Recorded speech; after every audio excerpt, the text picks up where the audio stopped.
Before I get into this video, guys, I just want to say a huge thank you to everyone who's been supporting me so far. I've gotten a bunch of comments and a bunch of new subscribers, and I'm grateful for each and one of you. Like, some of the comments just have made my day most days, and it's just amazing to see all of your support.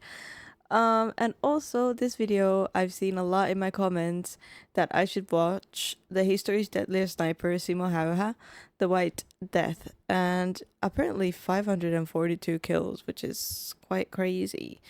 I think he was like a Finnish soldier or something. I've heard of him, but I haven't heard his whole story, so I'm pretty excited to get into this video.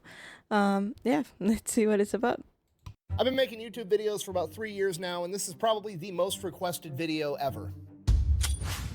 Today we're talking about the deadliest sniper of all time, Simo Häyhä, aka the White Death. The Finnish have a cultural concept known as Sisu, and if you look at it at a glance, it can be easily confused with like tenacity or grit, but it's more than that. Sisu isn't just your ability to grit your teeth and push through adversity. Sisu is the personality trait that allows somebody to intentionally and stoically allow themselves to be immersed with adversity until they either become immune to it or become the adversity themselves. And in 1939, pretty much like Sisu is like a mix of like courage and resilience and just not quitting and everything at the same time.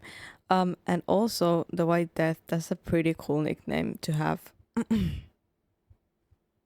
when a 33-year-old, 5-foot-tall Finnish farmer named Simo found himself on the battlefield defending his home, outnumbered 100 to 1, surrounded by death on all sides, rather than succumb to it, he became death itself. Nicholas.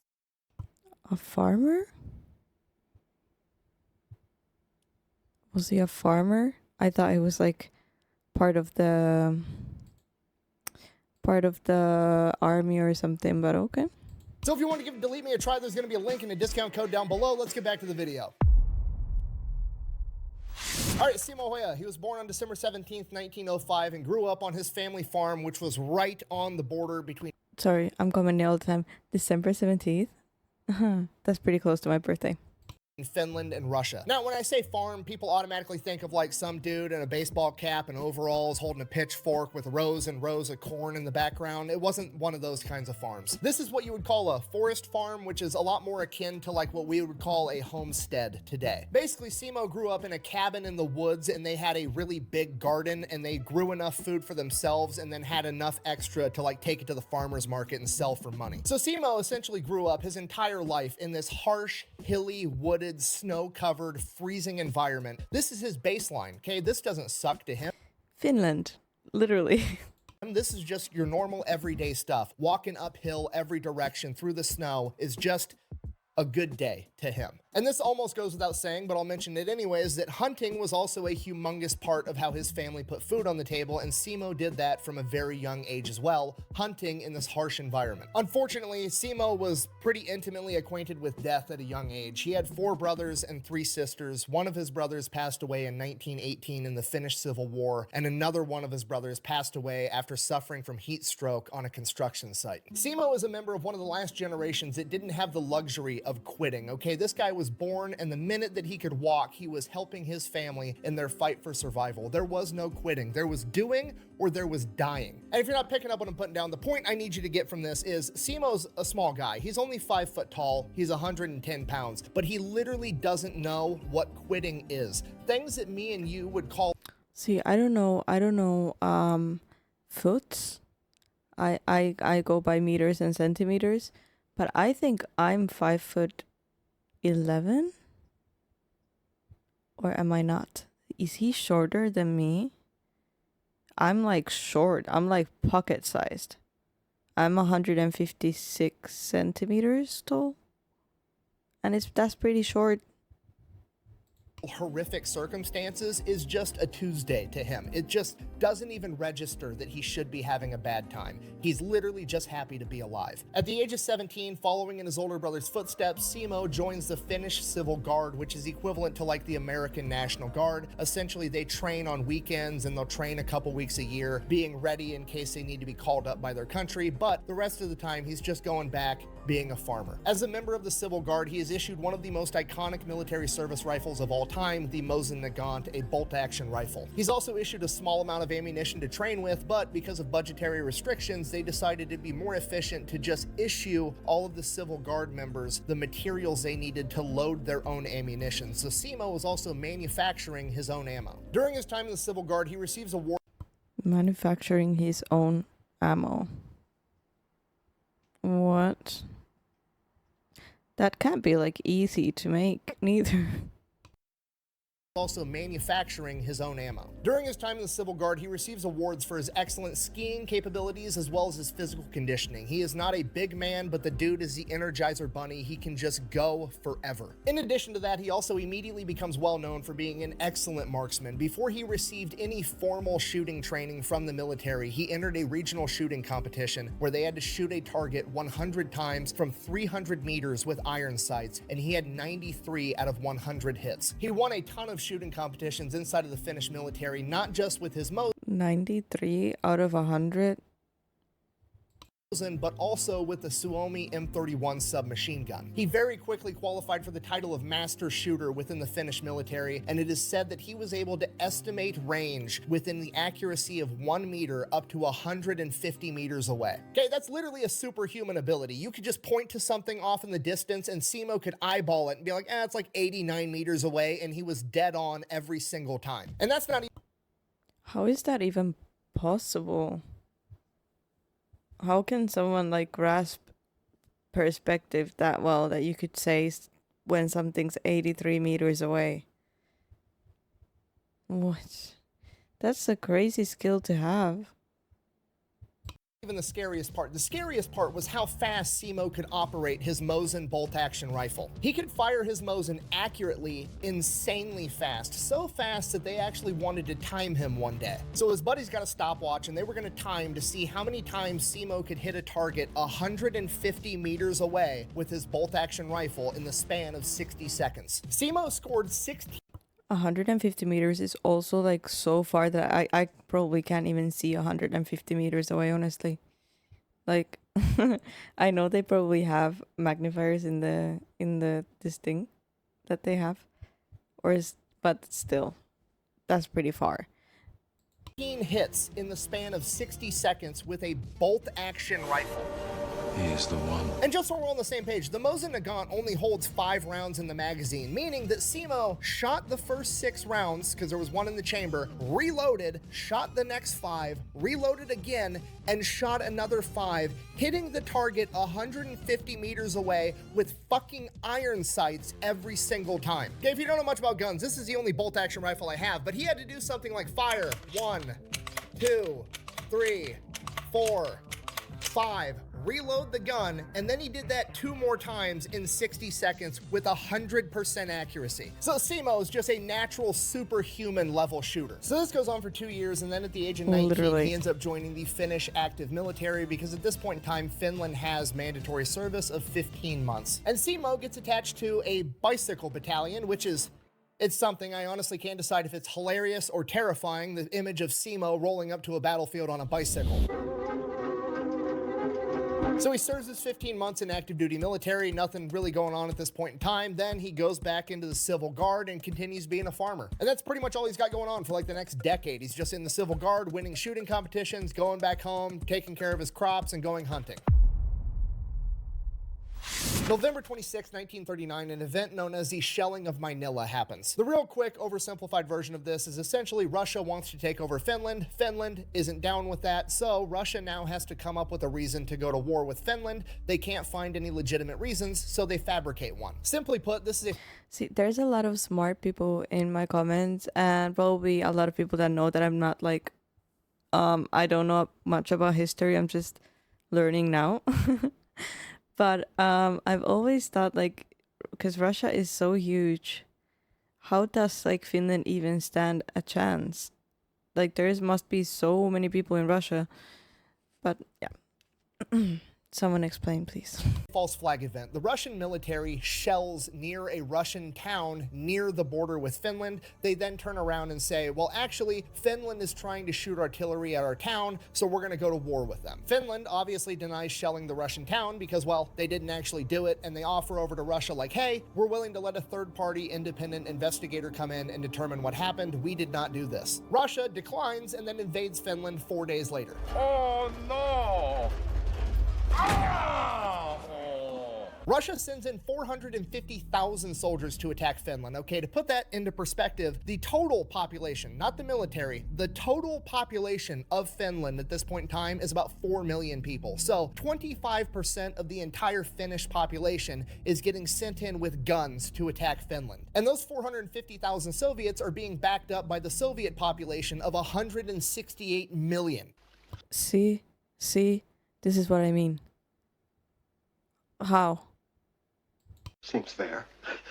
Calling this a David versus Goliath type situation is putting it mildly. On paper, Finland doesn't stand a chance. But Finland does have a couple of things going for it because in the years leading up to this, Stalin conducted the Great Purge, essentially killing off all of his high-ranking and knowledgeable military leadership because he was worried that they were going to try to overthrow him. So by and large, the Soviet military at this point in time is pretty incompetent. And the Finnish, well, they're Finnish. They've got that going for them, okay? If you've read enough history, you know there's a couple of quick life hacks if you want to live a long, happy life, you know, like don't smoke, eat a good diet, never try to fight the Filipinos in the jungle, and never try to fight the Finnish people in the snow. It's just a bad time. You merely adopted the dark. I was born in it. Now, for Simo at this point in time, he had just last year in 1938 gotten formal sniper training from the Finnish military. Not that he really needed it, but he does have that title now. And when the Russians attacked, Simo was actually out in the field doing a training mission with the civil guard, so he didn't find out the Russians attacked until the day after when he was immediately activated and put into duty. So he gets orders, reports to the front line, and his new company commander is a man by the name of Arne Utilainen, aka the Terror of Morocco. And this man, much like Simo, is a complete and absolute gangster, but instead of being a sniper like Simo is, he's a leader. He's leading men into battle that are going in heavily outnumbered. We're talking like 100 guys versus 5,000 men on the Kola front where they're fighting. So Utilainen's signature move, embracing Sisu and having no fear, would go out on the front lines in the middle of battle and sit in a rocking chair with gunfire and explosions going off, giving orders to his men to show them that they didn't have anything to fear. And Simo is That's also crazy. Like, Russia in that time could attack Finland and they knew the next day. That would never happen nowadays. If like we have news on everything like 24/7, if something happens, we'll know like right away. Just yeah. now taking orders from this guy. Okay, shit's about to get real. So Simo shows up, they start digging trenches, laying out barbed wire, setting the front line. They end up fighting their asses off for 2 days straight. After that, they actually end up receiving orders to fall back a little bit, which they do. That becomes like Utilainen's thing. Like, we're not retreating unless we receive orders. We are going to stand here and fight till the bitter end unless ordered to do otherwise by our superiors. So they fall back, and Utilainen knows that Simo is like from this area. Like, his farm is right down the road. He knows the area, he knows the terrain. So he grabs Simo and he's like, hey, I need you to sneak behind enemy lines and start cutting all the telephone wires. To which Simo replies, and I quote, I'll try my best. And How scary is that too? Your home is like in the middle of the battleground. I don't like that. But okay, let's see if he can cut the wires. Simo's best is absolutely enough. He sneaks behind enemy lines, he's cutting all the telephone wires, just wreaking havoc behind enemy lines. Ends up making it back completely unscathed, at which point Utilainen is like, okay, this dude's super sneaky, he knows the terrain, I'm just gonna make him like my go-to sniper for all my shit. Shortly after this, on the Kola front, where Utilainen is in charge, there is a Soviet sniper that keeps taking out platoon leaders, okay? They're specifically targeting his officers, his best guys. Utilainen cannot have this happen. He turns to Simo, basically says, go get him. So that next morning before the sun comes up, Simo goes, has a big breakfast, and then takes off. He goes to the general area where this sniper's been operating, and Sorry, I don't know if it's if I would like love to be him or hate to be him, because to have that skill and be that good, I mean awesome. And to be like the right hand, awesome.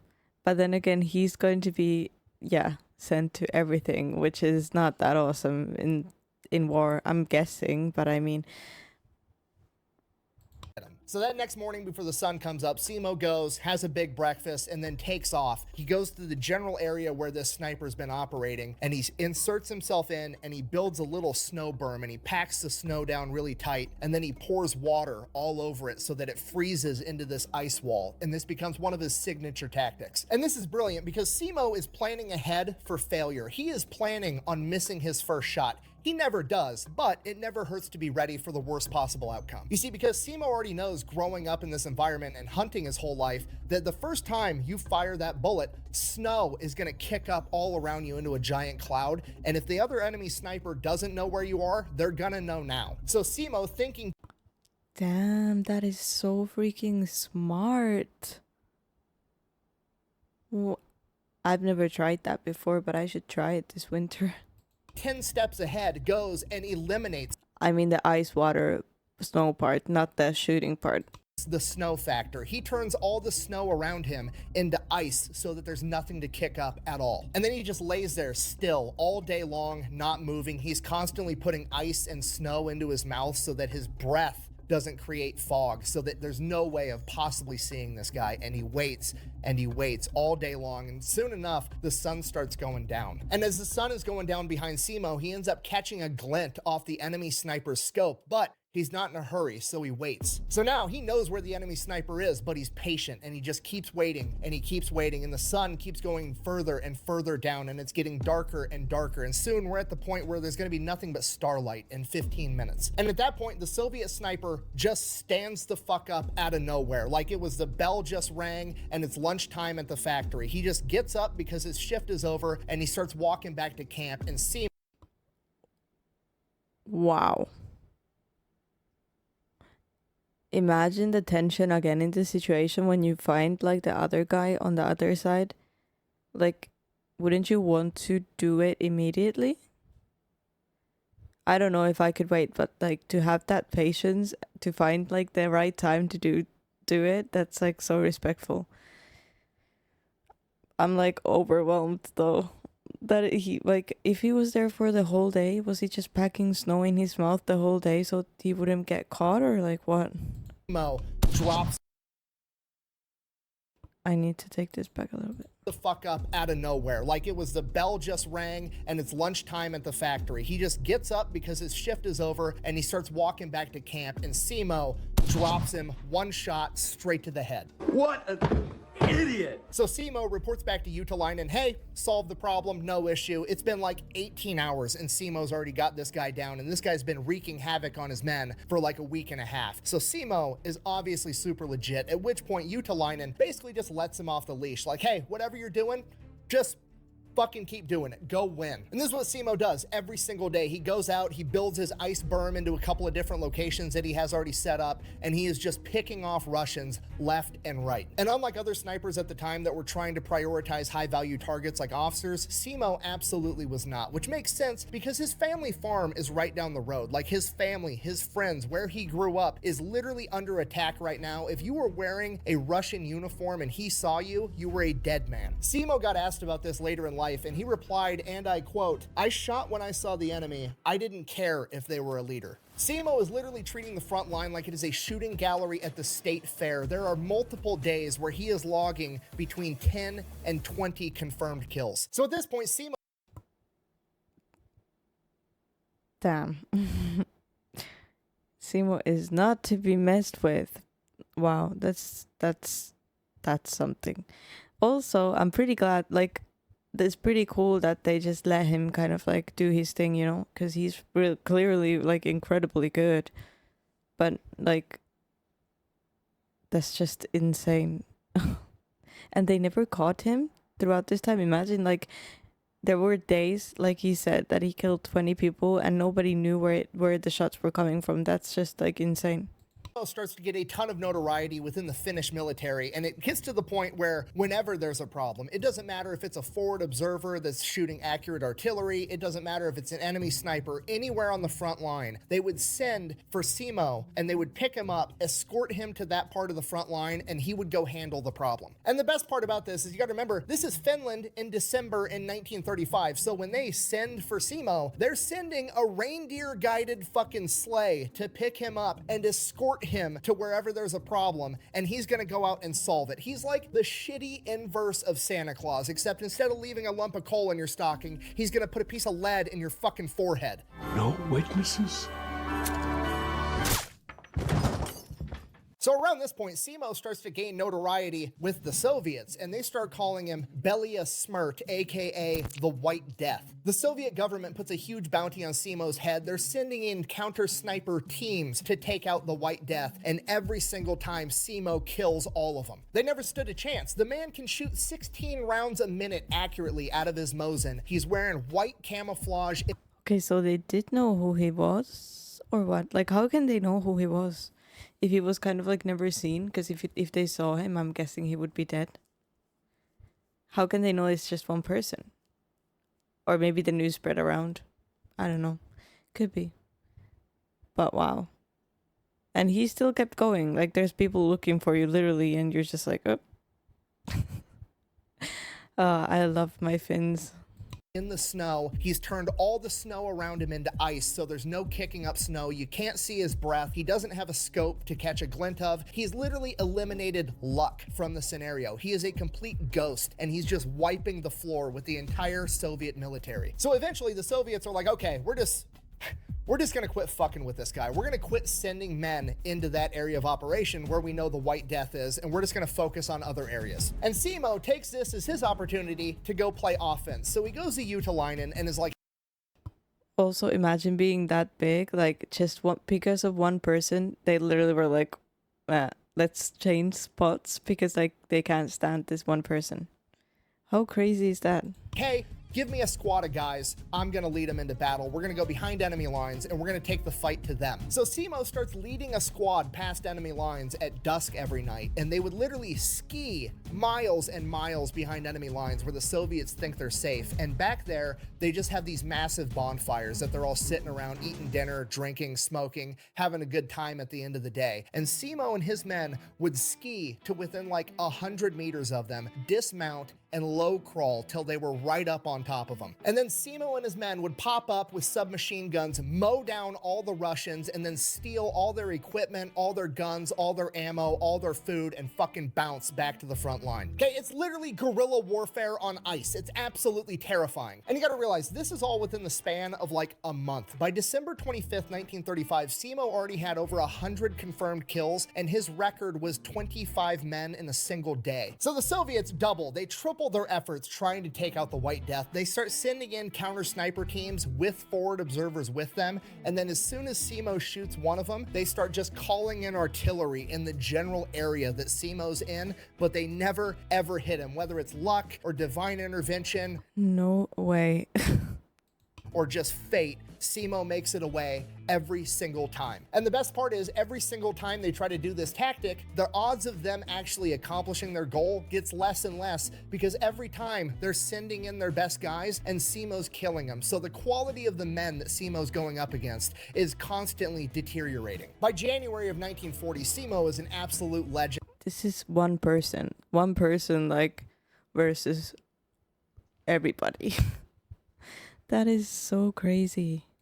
With over 200 confirmed kills, 51 of which he got in 3 days. One of his other records at this point in time was he managed to take out 5 enemy snipers in a single day. Because of everything Simo's accomplished, around the same point in time, Utalainen's boss, the general in charge of that entire front, pulls Simo back, and they have a ceremony where they award him with an honorary rifle. It's also a Mosin just like his, but it's, you know, very nice, decorative one, and they award it to him. And you have to realize at this point in time, Simo is very, very important to the Finnish war effort. Not only is he out there just being a one-man army, wrecking house, taking it to the Soviets, but he's also huge for the morale of the entire Finnish military. Like, he is the hero that everybody's looking to, like, this guy's on our side, we might be able to win this. He is such a big deal that the general's wife...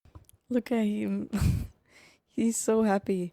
But imagine being like on the other side of things, trying to get this guy, and there's like 30 people versus one guy.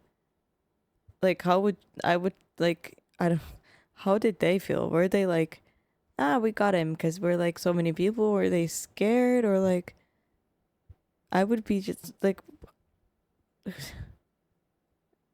how?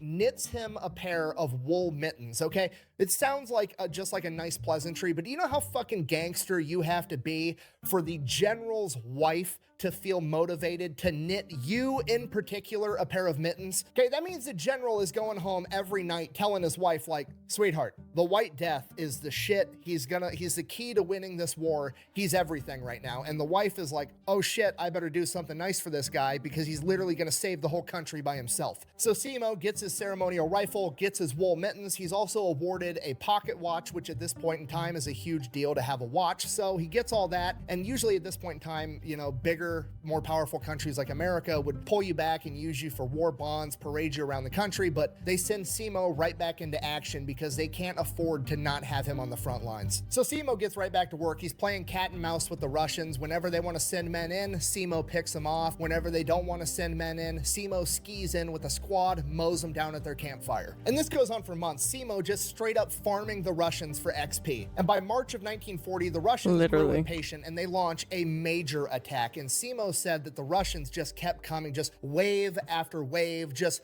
meat wall tactics of I'm gonna march my men into your gunfire until you run out of bullets and hopefully I've got more men. And during this time, Simo's not up hiding at his ice wall with his Mosin. There's too many Russians. They like gave up on their strategies too, just to get this guy.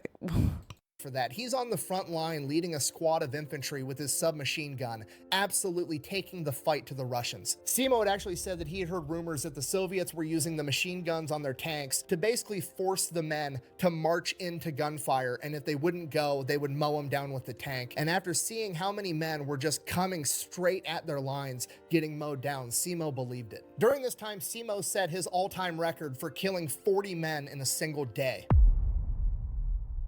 Simo continues to lead his squad into battle until on March 6th at 2 p.m. when he feels what he describes as a suppressed bang inside of his mouth. He then said that he immediately felt his mouth was full of bone fragments and blood before losing consciousness. Simo doesn't know this yet, but he has just been shot in the face with an exploding bullet, which has actually been a war crime since the 1800s, but, you know, hey, so is launching a false flag event to invade Finland to begin with, so why stop at one? Simo is then scooped off the front lines and taken back to an aid station where he is triaged. Triage is the act of medics basically sorting out all of their patients to, you know, the people that need to make it to the hospital right now on the next truck to have a chance at surviving, the people that can, you know, lay here for a couple of hours and they'll probably be fine, walking wounded, and the final category, expectant, which basically means they're dead or they're going to die before they make it to the hospital, and we're not going to waste the space on the next truck. He is literally thrown into a pile of other dead Finnish soldiers. We don't know how much time passes, but eventually somebody ends up seeing Simo's foot moving in this, what is now a mass grave. They then end up getting Simo out, they get him to the hospital, and he is in a coma for the next 7 days. He then wakes up in the hospital on March 13th, 1940, the very same day the Soviets sign a peace treaty with Finland, effectively ending the Winter War.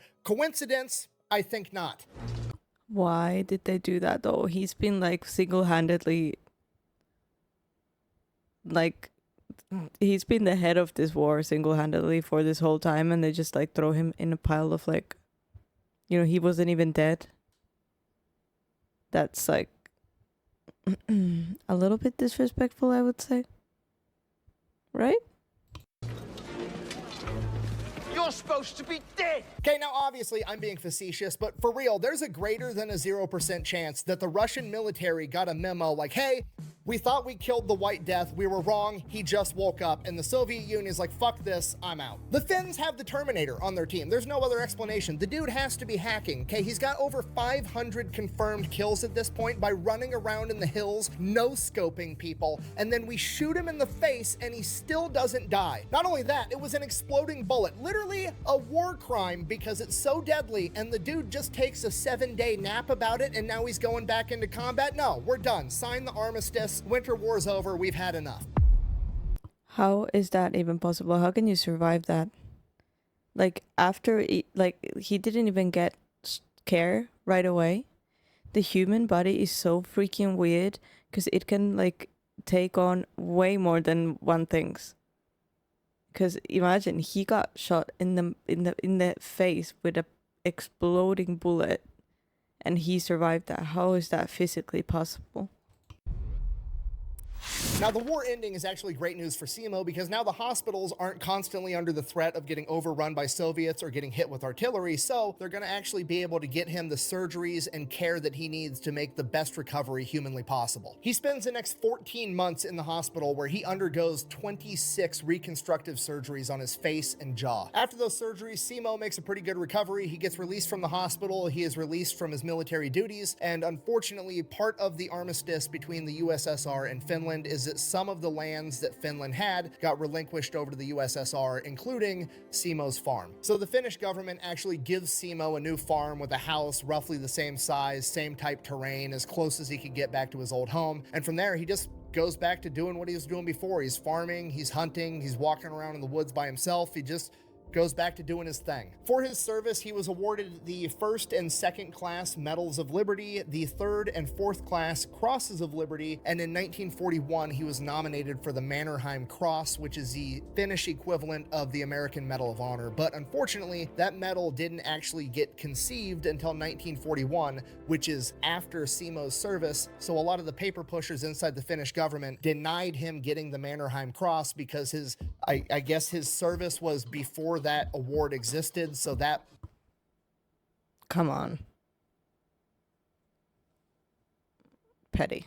wouldn't make sense, so he never actually got the Mannerheim Cross, but the man deserved it 1,000%. The final stats for his short time in combat were 542 confirmed kills, 249 of which were from his Mosin Nagant with nothing but iron sights, and the rest were from his submachine gun. Now, these stats have been criticized by both, historians in academia and internet comment sections today, aka a bunch of people that weren't actually fucking there, but these stats are validated by both his company commander and his company chaplain, the people that were there. And if that wasn't enough, which it should be, but just in case you think it's not, in 2017, well after his passing, his nephew stumbled across Simo's personal memoirs that he had never published, never let anyone else see, that he had written down for himself. And in his personal writings, again, to himself, that he never tried to get published, that he would have absolutely no reason to lie on, he says that he killed well over 500 men. But ultimately, Simo didn't, and probably wouldn't to this day if he was still around, care what you thought, because he wasn't doing it because he wanted the glory. He just went back to farming. He led a humble life. He didn't want to be known as the White Death. He just wanted to be left alone. That was his happily ever after, just living on a farm, doing his own thing, and that's exactly what he got. Okay, worth noting, he passed away. We should live on a farm too, right, Fendi? Yeah. I think you agree. Simo is a pretty cool man, Fendi. Yeah, okay. Goodbye. Wow. That's like confirmed kills too. He said he killed well over 500. Like, there must be more, or there probably is more that just haven't been confirmed. But that's insane for one person. And he didn't die. What? That is crazy. That is crazy, Fendi. In 2002, at the age of 96, the Soviet Union fell in 1991. Okay, Simo Häyhä doing his own thing, and that's exactly what he got. Okay, worth noting, he passed away in 2002 at the age of 96. The Soviet Union fell in 1991, okay? Simo Häyhä took the fight to the enemy to a degree that no other singular human ever has in the history of the world, and then he gets shot in the face with an exploding bullet, again, a literal war crime, shrugs it off, and then proceeds to live longer than the country that he went to war with. That's gangster as fuck. And that is the story of Simo Häyhä, the White Death, the farmer's son that rose to the occasion, defended his country against all odds, showing the enemy the true meaning of Sisu. Thank you for watching. Best way to support the channel is go buy some merch over at thefatelectrician.com. Quack bang out. I'm speechless. This is like the coolest person alive.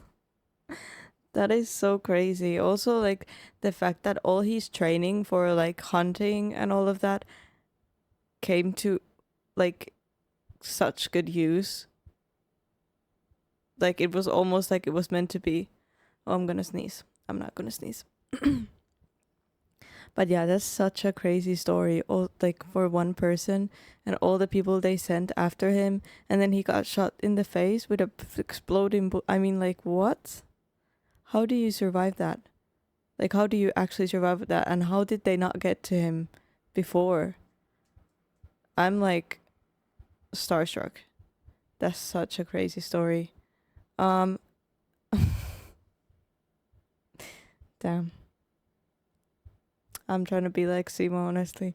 No, but like, it's kind of amazing how like a lot of people have given skills or skills that they use for most of their life, and then they have meaning at some point in their lives, if you know what I mean. Like, I don't know what to reference it to right now, but somebody probably understands what I'm going for with that.